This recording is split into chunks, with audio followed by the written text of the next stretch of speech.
La famille royale britannique est en deuil. Ce 9 avril 2021, le palais de Buckingham a annoncé la mort du prince Philippe, à l'âge de 99 ans. Rentré à Windsor le mois dernier après un mois d'hospitalisation, le mari de la reine est finalement décédé paisiblement au château vendredi matin.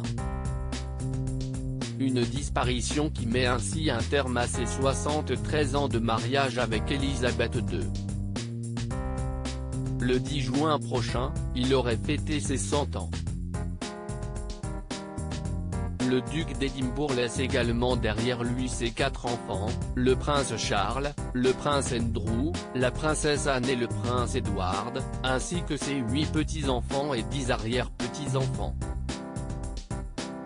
Peintre ou amateur de compétition d'attelage, le prince Philippe a cultivé sa singularité au sein d'une famille royale britannique corsetée, comme l'a rapporté là.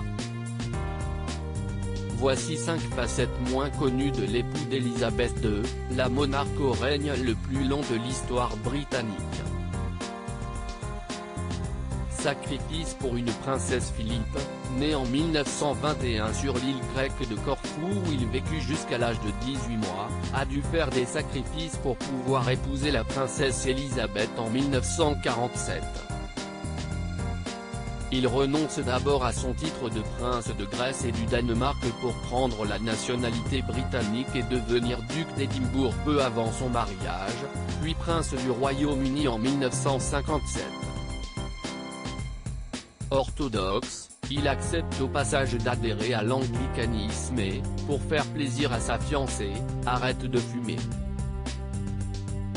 Après la mort du roi George VI qui propulse son épouse sur le trône en 1952, Philippe renonce à sa carrière d'officier dans la Royal Navy. En revanche, pas de titre de roi pour l'époux de celle qui devient la reine Elisabeth II. Un prince grossier? Si Elisabeth a toujours décrit le duc d'Édimbourg comme son roc et son soutien, la famille Windsor est loin d'être convaincue par le fiancé qu'elle leur présente. À en croire Sir Harold Nicolson, diplomate et écrivain, le roi George VI et son épouse le trouvaient grossier, impoli et sans manières et estimaient qu'il serait probablement infidèle. Ils tentèrent de présenter à leur fille d'autres candidats plus conformes au profil qu'ils recherchaient. L'aristocratie britannique était, en cette période d'après-guerre, très mal à l'aise avec les accointances allemandes du prince. En privé, on rapporte que la reine mère le surnommait le 1. Les 3 sœurs du prince, mariées à des princes allemands proches du Reich, n'ont pas été invitées à son mariage avec Elisabeth.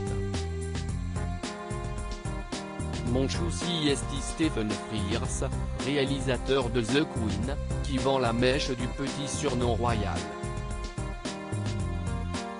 Dans une scène du film sorti en 2006, on y voit le prince Philippe lancer à son épouse en entrant dans son lit: « Pousse-toi, chou, move over, cabbage ».